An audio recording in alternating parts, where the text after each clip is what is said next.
প্রিয় বন্ধুগণ, আমরা যারা খ্রিস্টকে অনুসরণ করি এবং খ্রিস্টেতে যারা জীবনযাপন করি, যা আমরা ঈশ্বরের বাক্য অনুসারে জীবনযাপন করি, আমাদের প্রত্যেকের জীবনে তাড়না ঘটে। আর এই বর্তমান পরিস্থিতিতে যদি দেখি, বিশেষ করে বিভিন্ন জায়গাতে, বিভিন্ন স্টেট, বিভিন্ন রাজ্যে আজ খ্রিস্টীয় বিশ্বাসীদের প্রতি প্রচুর তাড়না করা হয়েছে। এই বর্তমান সময়ে খ্রিস্টীয় বিশ্বাসীদের প্রতি সব থেকে বেশি তাড়না করা হচ্ছে। আর খ্রিস্টানরা নানা ধরনের বিরোধিতা এবং অপমান এবং মণ্ডলী ভাঙচুর এবং বিভিন্ন দিক থেকে আজ তাড়নার মধ্যে রয়েছে। প্রিয়রা, যখন এই বর্তমান সময়ে আমাদের জীবনে তাড়না আসে, তখন আমাদের কি করা উচিত? খ্রিস্টীয় বিশ্বাসী রূপে আমাদেরকে কী করা উচিত? এই বর্তমান সরকারের সময়ে সব থেকে বেশি যখন খ্রিস্টীয় বিশ্বাসীদের প্রতি তাড়না করা হচ্ছে, তখন আমাদের কীরূপ প্রতিক্রিয়া থাকা দরকার এবং আমাদের কীরূপ মনোভাব হওয়া দরকার, আজকের আমরা এই ভিডিওটিতে আলোচনা করব। আর শেষের যে উৎসাহমূলক বাক্যটি রয়েছে, সেটি আপনাদের প্রত্যেককে উৎসাহিত করবে তাড়নার মধ্যে। তাই ভিডিওটি বিনা স্কিপে শেষ পর্যন্ত দেখুন এবং সঠিক বিষয়টাকে। বিভিন্ন জায়গাতে খ্রিস্টীয় বিশ্বাসীদেরকে, শুধু পশ্চিমবঙ্গ তথা বিভিন্ন রাজ্যে আজ খ্রিস্টীয় বিশ্বাসীদেরকে তাড়না করা হচ্ছে। তারা বিভিন্ন জায়গায় থমকে হচ্ছে। কোথাও বিশ্বাসের কারণে, কোথাও মানুষকে অপমান করা হচ্ছে, কোথাও মানুষকে, বিশ্বাসীদেরকে মারপিট করা হচ্ছে, মণ্ডলী ভাঙচুর হচ্ছে, আবার কোথাও খ্রিস্টীয় বিশ্বাসীদেরকে ভয় দেখানো হচ্ছে। কিন্তু প্রশ্ন হলো, তাড়নার মুখে একজন প্রকৃত খ্রিস্টানের প্রতিক্রিয়া কেমন হওয়া উচিত? আমরাও কি তাদের সঙ্গে ক্রোধের প্রতিক্রিয়াকে দেখাবো, না আমরাও কি প্রতিশোধ নেব, না আমরা কি ভয়ে যে যিশুকে জেনেছি সেই খ্রিস্টের বিশ্বাস থেকে আমরা দূরে সরে যাব, নাকি বাইবেল আমাদেরকে যে পথকে দেখায় সেই পথে জীবনযাপন করব? আজ আমরা বাইবেল থেকে জানবো তাড়নার মধ্যেও কিভাবে একজন খ্রিস্টান বিজয়ী জীবনযাপন করতে পারে। আমরা সেই বিষয়ে তো আসুন আমরা প্রথম বিষয়টিকে আলোচনা করি। প্রথমেই বুঝতে হবে, তাড়না নতুন কোনো বিষয় নয়। প্রথমেই আমাদেরকে মনে রাখতে হবে, যারা আমরা প্রভু যীশু খ্রিস্টকে জেনেছি তাদের জীবনে তাড়না আসবে। এটা ঈশ্বরের বাক্য আমাদের প্রথম থেকেই জানিয়ে দিয়েছেন যে যারা ভক্তিপূর্ণভাবে জীবনযাপন করে তাদের জীবনে তাড়না আসবে। প্রভু যীশু খ্রিস্ট যখন এই সংসারে ছিলেন তার জীবনও তাড়না হয়েছে, এবং তার শিষ্যরা যখন এই সংসারে ছিলেন তাদের জীবনও তাড়না হয়েছে, এবং শিষ্যরা যখন বিভিন্ন জায়গায় তিনি প্রচার করেছে তাদের প্রতিও তাড়না করা হয়েছে। এবং যারা প্রভু যীশু খ্রিস্টকে জেনেছে, বিশ্বাস করেছে এবং যারা বিশ্বাস করে জীবনযাপন করেছে, সুসমাচার প্রচারকরা যারা ঈশ্বরের সত্যবাক্যের সুসমাচারকে প্রচার করেছেন, তাদের জীবনও তাড়না হয়েছে। এবং মণ্ডলীগুলি তো আমরা দেখতে পাই, প্রভু যীশু খ্রিস্ট তার শিষ্যদের আগেই সতর্ক করে দিয়েছিলেন। যোহন 15:20 প্রভু যীশু খ্রিস্ট বলেছেন, দাস আপন প্রভুর চেয়ে বড় নয়, তারা যদি আমাকে তাড়না করিয়া থাকে তোমাদিগকেও তাড়না করে। তার মানে এখানে ক্লিয়ার করছে যে আমাদের জীবনও তাড়না করে। অর্থাৎ আমরা যদি খ্রিস্টের অনুকারী হয় তাহলে বিরোধিতা আমাদের জীবনে আসতেই পারে। তাই তাড়না এলে আমরা প্রথম যে কাজ হলো, আমরা সেটাতে আশ্চর্য হব না বা ভয় পাবো না, বরং বিশ্বাসে স্থির থাকবো। প্রথম পিতর 4:12 আমাদেরকে উৎসাহের জন্য বলা হয়েছে, প্রিয়তমেরা, তোমাদের পরীক্ষার জন্য যে অগ্নিরূপ দুঃখ উপস্থিত হইয়াছে তাহাকে অদ্ভুত বিষয় বলে মনে করিও না। এটা কোনো আশ্চর্য জ্ঞান করো না যে তোমাদের জীবনে তাড়না হচ্ছে বলে। তোমাদের পূর্বেও তাড়না হয়েছে। তাড়না আমাদের জীবনে বিশ্বাসকে আরো মজবুত করে। তাহলে তাড়নার সময় আমাদেরকে কি করতে হবে? দ্বিতীয় যে বিষয়, সেটি গুরুত্বপূর্ণ বিষয়, তাড়নার সময় ভয় নয় বরং বিশ্বাসে মজবুত হতে হবে। ভয় মানুষের স্বাভাবিক প্রতিক্রিয়াকে নষ্ট করে দেয়। ভয় মানুষকে বিশ্বাস থেকে দূরে করে দেয়। যখন কেউ আমাদেরকে হুমকি দেয় বা মণ্ডলীর ভাঙচুর করে, বা আমরা সোশ্যাল মিডিয়াতে আমরা দেখতে পাই যে অনেক মানুষকে তাড়না করা হচ্ছে, হত্যা করা হচ্ছে এবং মণ্ডলীগুলির মধ্যে অনেক অত্যাচার করা হচ্ছে, আর তখন আমি একটি বিষয় আপনাদেরকে উৎসাহিত করতে, সেই সব বিষয়গুলি দেখে আপনারা ভয়ভীত হবেন না, বরঞ্চ আপনারা বিশ্বাসে আরও মজবুত হবেন। কেননা একজন খ্রিস্টীয় বিশ্বাসী ভয়ের দ্বারা পরিচালিত কখনো হয় না। 2 তিমথিও 1:7 বলা হয়েছে, কেননা ঈশ্বর আমাদেরকে ভীরুতার আত্মা দেননি, কিন্তু শক্তির, প্রেমের ও সুবুদ্ধির আত্মাকে দিয়েছেন। সবসময় মনে রাখবেন, ঈশ্বর আমাদের ভয়ের আত্মা দেননি, তিনি দিয়েছেন শক্তি, প্রেম ও সুবুদ্ধির আত্মা। তাই তাড়নার সময় আমাদের বলতে হবে, আমি ভয় করব না, বরঞ্চ আমি ঈশ্বরে সদাপ্রভু আমার সঙ্গে রয়েছেন। যেরকম গীত সংগীতাতে গীতকার বলেছেন 56:3, যেদিন আমি ভয় পাই সেদিন আমি তোমার উপরে নির্ভর করি। আমাদের নির্ভরতার প্রয়োজন রয়েছে প্রভুর প্রতি। আবার যদি আমরা দেখি পুরাতন নিয়মে খুব সুন্দর বলে, ভয় করিও না, আমি তোমাদের সঙ্গে রয়েছি। আমাদের প্রভু আমাদের সঙ্গে রয়েছে, তাই ভয় আসতেই পারে, কিন্তু আত্মসমর্পণ আমাদের প্রয়োজন রয়েছে, কেননা প্রভু আমাদের সঙ্গে রয়েছে। তারপর যে বিষয়টি রয়েছে, যখন আমাদের জীবনে তাড়না আসে, তখন কি আমরাও তাদের প্রতি ক্রোধের প্রতিক্রিয়াকে দেখাবো?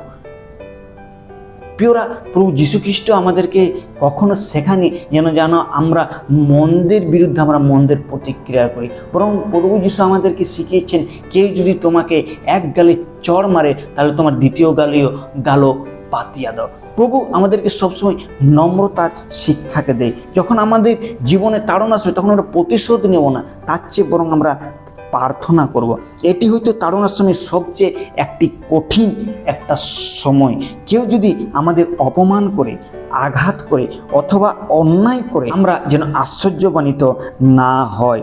কেননা পৃথিবীতে বলে, যিশু বলেন তার জন্য প্রার্থনা করে। কেউ যদি আমাদের বিরুদ্ধাচারণ করে, প্রভু আমাদেরকে শিক্ষা দেন, তোমরা তার জন্য প্রার্থনা। এর অর্থ এই নয় যে আমরা অন্যায়ের সমর্থন করব, কিন্তু যে আমাদের প্রতি তাড়না করছে যেন আমরা তার জন্য প্রার্থনা। অন্যায়ের বিরুদ্ধে আইনগত বা শান্তিপূর্ণভাবে দাঁড়ানো যেতে পারে, নিরাপত্তার জন্য প্রয়োজনীয় ব্যবস্থা নেওয়া যেতে পারে, কিন্তু আমাদের হৃদয়ের ঘৃণা এবং প্রতিশোধের আগুন যেন আমরা পুষে না রাখি। আমরা বলতে পারি, প্রভু সে হয়তো আমাকে কষ্ট দিচ্ছে, কিন্তু তুমি তার হৃদয়ে কথা বলো এবং তার হৃদয়কে পরিবর্তন করো। এটি আমাদের প্রতিক্রিয়া হওয়া প্রয়োজন। তারপর যখনই আমাদের জীবনে পরীক্ষা আসে, তাড়না আসে, তখন সব থেকে যে কঠিন সময় থাকে সেটা হচ্ছে বিশ্বাসে স্থির থাকা বা প্রভুতে দাঁড়িয়ে থাকা সব থেকে আমাদের কঠিন বিষয় হয়ে যায়। এখানে একটি গুরুত্বপূর্ণ বিষয় মনে রাখতে হবে, ক্ষমা করা মানে সত্যকে অস্বীকার করা নয়, শান্ত থাকা মানে দুর্বল হওয়া নয়, বরং প্রেমের সাথে তাদেরকে সহভাগিতা করা। খ্রিস্টান হিসেবে আমাদের সত্যের পক্ষে দাঁড়ানো প্রয়োজন, এবং আমরা কাউকে যেন ঘৃণা না করি, আমরা যেন কারো বিরুদ্ধাচারণ না করি, আমরা যেন বিশ্বাসে আমরা যেন এমন যেন আমরা না করি, যখন আমাদের জীবনে তাড়না আসে তখন আমরা যেন প্রভুকে ছেড়ে যেন আমরা দূরে না সরে যাই। তাড়নার সময় আমাদেরকে দাঁড়ানো প্রয়োজন রয়েছে। যখন আমাদের জীবনে তাড়না আসে আর যখন আমরা এরকম বিষয়কে দেখি, তখন আমরা অনেক সময় বন্দি ঘরে থাকতে পছন্দ করি, তখন আমরা সুসমাচার প্রচার করা বন্ধ করে দিই, কিন্তু এটা যেন আমরা না করি। যখন আমাদের জীবনে তাড়না আসে, তাড়নার মধ্যেও যেন আমরা সুসমাচারকে আমরা যেন মানুষের কাছে পৌঁছাই। প্রিয় বন্ধুরা, তাড়নার উদ্দেশ্যে অনেক সময় কি বিশ্বাসীদের চুপ করিয়ে দেওয়া, কিন্তু মণ্ডলীর ইতিহাসে আমাদেরকে দেখায় তাড়না অনেক সময় সুসমাচারকে আরও বৃদ্ধি নিয়ে এসে। যখনই আমরা মণ্ডলীর প্রথম শতাব্দীতে দেখি, আমরা মণ্ডলীর সূচনার প্রথম শতাব্দীতে যখন আমরা দেখি, যখনই মণ্ডলীতে তাড়না আসছিল, আর তখনই তত আবার বেশি মণ্ডলী বৃদ্ধি পাচ্ছিল। তো আমাদেরও প্রয়োজন, যখনই আমাদের জীবনে তাড়না আসবে, কষ্ট আসবে, যেন আমরা খ্রিস্টের সুসমাচারকে যেন আমরা মানুষের কাছে নিয়ে যাই। প্রেরিত 8:4 বলা হয়েছে, যাহারা ছিন্ন ভিন্ন হয়েছিল তাহারা সর্বত্র গমন করিয়া বাক্য প্রচার করিতে লাগিল। প্রিয়রা, এটি আমাদের প্রয়োজন রয়েছে। তারা ছড়িয়ে পড়েছিল, কিন্তু ঈশ্বরের সুসমাচারকে তারা ভুলে যাননি। ঈশ্বরের সুসমাচারকে তারা মানুষের কাছে নিয়ে গিয়েছিল। তাই আমাদেরও বলতে হবে, যে কোনো পরিস্থিতি হোক না কেন, পরিস্থিতি কঠিন হলেও এই বর্তমান সময়ে, এই বর্তমান সরকারের সময়ে আমাদের সুসমাচার প্রচার করা খুবই কঠিন হয়ে দাঁড়িয়েছে। কিন্তু বুদ্ধিপূর্বক এবং আমাদেরকে জ্ঞান এবং বুদ্ধি অনুযায়ী এবং আমাদেরকে সময় অনুযায়ী যেন আমরা পরিস্থিতি কঠিন হলেও যেন প্রভু যীশু খ্রিস্টের সুসমাচারকে যেন আমরা প্রচার করি। এটি আমাদের জীবনের একটি গুরুত্বপূর্ণ প্রয়োজনীয়তা রয়েছে। আর সব থেকে বড় বিষয় হলো যে আমরা যখন সুসমাচার সহ্য করছি, তখন আমাদের চূড়ান্ত যে সহ্য করার বিষয় সেটা হচ্ছে একটাই, আমাদের একটা আশা, আমরা এই পৃথিবীর নয়। প্রিয় ভাই বোনেরা, খ্রিস্টানদের আশা শুধু পৃথিবীর নিরাপত্তা বা আরাম নয়, আমাদের সামনে অনন্ত জীবন রয়েছে। এই সংসার হইতে আমরা তাড়না, আমরা ব্যথা, দুঃখ এবং কষ্ট সহ্য করছি, কিন্তু যখন প্রভুর রাজ্যে যাব সেখানে আমাদের আনন্দ থাকবে। কেননা মথি 5:10 বলেছেন, ধন্য তাহারা যাহারা ধার্মিকতার জন্য তাড়িত হইয়াছে, কারণ স্বর্গরাজ্য তাহারই। যদি আমরা ধার্মিকতার জন্য যদি আমরা তাড়না সহ্য করছি, তাহলে আমরা স্বর্গরাজ্যের অধিকারী। মনে রাখবেন, প্রভু যীশু বলেছে যে যারা সুসমাচারের জন্য, যারা ধার্মিকতার জন্য তাড়িত হচ্ছে, তারা ঈশ্বরের রাজ্যের অধিকারী। আবারও তিনি বলেছেন যে তারা হচ্ছে ধন্য। অর্থাৎ পৃথিবীর চোখে যে মানুষটি কষ্ট পাচ্ছে, ঈশ্বরের চোখে সে ধন্য ব্যক্তি। তার বিশ্বাস এবং তার ঈশ্বরের প্রতি বিশ্বস্ততা সবথেকে গুরুত্বপূর্ণ। তার চোখের জল ঈশ্বর দেখছেন, তার প্রার্থনাকে ঈশ্বর শুনছেন এবং তার কষ্টকে ঈশ্বর জানেন। তাহলে এই বর্তমান সময়ে যখন এরকম পরিস্থিতি রয়েছে, আমাদের প্রতিক্রিয়া কেমন হওয়া দরকার? প্রিয় ভাই বোনেরা, আজকের পুরো বার্তাটিতে আমরা এই কয়েকটি কথা মনে রাখব এবং আমাদের জীবনের সবসময় যেন আমরা মনে রাখি। ভয় নয়, বিশ্বাস রাখুন। ঘৃণা নয়, প্রেম করুন। প্রতিশোধ নয়, প্রার্থনা করুন। মিথ্যা নয়, সত্যকে ধরে রাখুন। এবং সবচেয়ে বেশি গুরুত্বপূর্ণ যেটা হলো, যেন আমরা প্রভু যীশু খ্রিস্টকে কখনো অস্বীকার না করি। তাই প্রিয় ভাই বোনেরা, হয়তো আজ আপনি নিজেই কোনো বিরোধিতা বা তাড়নার মধ্যে দিয়ে যাচ্ছেন, বা আপনি কষ্টের মধ্যে দিয়ে যাচ্ছেন। হয়তো আপনার পরিবারের আপনার বিশ্বাস বুঝতে পারছে না, হয়তো আপনার চারিপাশের লোকেরা আপনাকে তাড়না করছে, আপনার সমাজ আপনাকে তাড়না করছে, আপনার আশেপাশের লোকেরা আপনাকে নিয়ে হাসাহাসি করছে, আপনাকে ঠাট্টা করছে। হয়তো কর্মক্ষেত্রে আপনি মুখ দেখাতে পারছেন না, হয়তো কর্মক্ষেত্রে আপনার বিশ্বাসকে আপনি তুলে ধরতে পারছেন না, অথবা হয়তো আপনি এমন একটি পরিস্থিতির মধ্যে আছেন যার কথা কাউকে বলতে পারছেন না। আজ আপনাকে আমি বলতে চাই, হাল ছাড়বেন না। আপনার চোখে হাল আপনি কখনো ছেড়ে দিবেন না। আপনার চোখ যিশুর দিকে স্থির করে রাখুন। ঈশ্বর আপনাকে দেখছেন এবং আপনার কষ্টকে দেখছেন, আপনার তাড়নাকে দেখছেন এবং আপনার ধৈর্য শক্তিকে দেখছেন। এবং তিনি হচ্ছেন আমাদের সেই বিশ্বাসের আদিকর্তা ও সিদ্ধিকর্তা। সেই যিশুর প্রতি আমাদেরও দৃষ্টি রাখা প্রয়োজন, যেরূপ ইব্রিয় 12:2 বলেছে। আপনি যার জন্য কষ্ট করছেন, তিনি নিজেও আপনার জন্য কষ্ট ভোগ করেছেন। আপনি একা নন, আপনার প্রভু আপনার সঙ্গে রয়েছেন। মনে রাখবেন, তাড়না আপনার পরিচয় নয়, আপনার পরিচয় হলো আপনি খ্রিস্টেতে বিশ্বস্ত রয়েছেন। শেষে আমি একটি কথাই বলতে চাই, প্রিয় বিশ্বাসী ভাই বোনেরা, আসুন আমরা এই বর্তমান পরিস্থিতির জন্য, বর্তমান শাসকদের জন্য, বর্তমান পরিস্থিতিতে যে তাড়না রয়েছে বিভিন্ন রাজ্যে, বিভিন্ন জায়গায়, সে রাজ্যগুলির জন্য, সেই জায়গাগুলির জন্য আমরা প্রার্থনা করি। এটি আমাদের প্রত্যেকের প্রয়োজন রয়েছে। আসুন আমরা শেষে এই প্রার্থনাটা প্রত্যেকেই আমরা করতে পারি। প্রভু, আমরা জানি আমরা যারা খ্রিস্টেতে ধার্মিকভাবে জীবনযাপন করি, আমাদের জীবনে তাড়না ঘটে। তোমার বাক্যতে তা তুমি ক্লিয়ার করেছো এবং তোমার বাক্য দ্বারা তা তুমি বলেছো।